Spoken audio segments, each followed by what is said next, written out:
Everyone knows the command, take up your cross daily. But knowing it and understanding it are two completely different things. And for millions of Christians, the gap between those two things is exactly where their faith has stalled. Because somewhere between the pulpit and real life, three lies crept in. Lies that sound almost true. Lies that wear the language of faith but carry the weight of deception.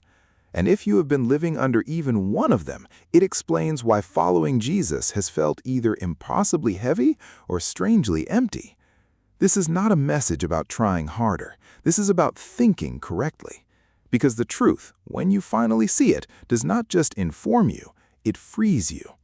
So, let us expose the lies one by one. Lie number 1. Carrying your cross means God is punishing you. This is perhaps the most damaging lie of all.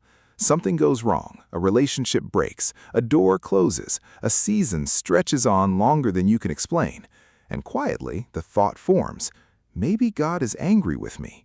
Maybe this suffering is my fault. Maybe I am being punished. And so, instead of carrying the cross with purpose, you drag it with shame. But hear this clearly.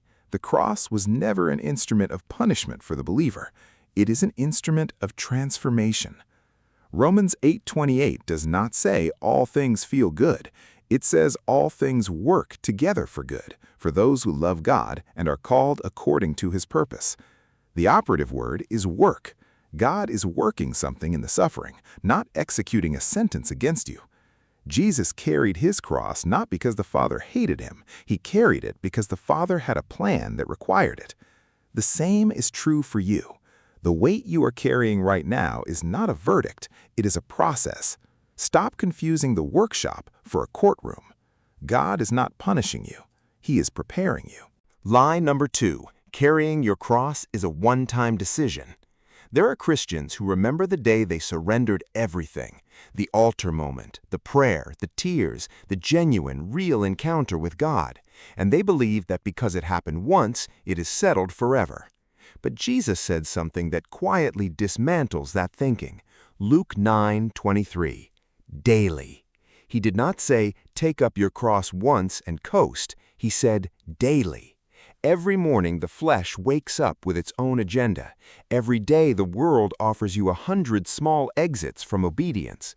Every week brings a new version of the same old temptation, wearing a different face. Carrying your cross is not a transaction, it is a practice. Think about it this way. You do not eat one meal and expect it to sustain you for a lifetime. You do not sleep one night and consider rest permanently handled. The body requires daily maintenance, so does the spirit. 1 Corinthians 15:31 records Paul saying, I die daily. Not once, not annually, daily. The surrendered life is not a destination you arrive at. It is a direction you keep choosing. The lie says you already did this. The truth says today is asking you to do it again. Lie number 3. Carrying your cross means living a diminished life. This is the lie that keeps people at arm's length from full surrender. The quiet fear that if you give God everything, life will shrink. That obedience means boredom. That surrender means loss. That the cross is the end of your story.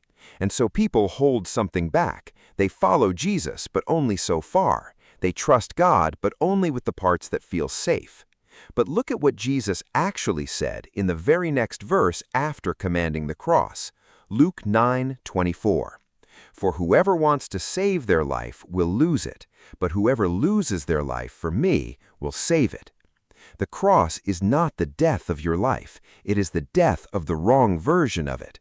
The version of you that lives for approval, the version that chases comfort above calling, the version that has kept you small, anxious, and unfulfilled despite everything you have accumulated. That version needs to die. And what rises in its place is something the world cannot manufacture and no amount of self-help can produce, a life that is genuinely, irreversibly alive. John 10:10 says, I have come that they may have life and have it to the full. The full life does not come around the cross, it comes through it. You are not giving up your life when you carry the cross. You are finally finding it. So how do you walk in the truth starting today? First, Reframe your suffering. The next time something is hard, resist the reflex to ask, "What did I do wrong?" Instead ask, "What is God building?" That one shift changes everything. Second, return to surrender every morning, before the noise starts, before the demands pile up, before the flesh has had time to negotiate. Put the cross back on your shoulders in the first quiet moment of your day. Not my will, yours. Third, stop protecting the life you are afraid to lose. The thing you are clinging to most tightly may be the very thing that is holding you back from the life God designed you for. Bring it to the cross. Open your hands. Let Him work. Because the cross is not where your dreams go to die. It is where everything small and false and temporary burns away, and what remains is the only thing that was ever worth having. A life fully surrendered is not a diminished life. It is the most powerful life available to a human being on this earth. You were never meant to carry your comfort. You were made to carry your cross. And the moment you stop running from it and start walking with it, everything changes. If this message cut through something in you today, write this in the comments.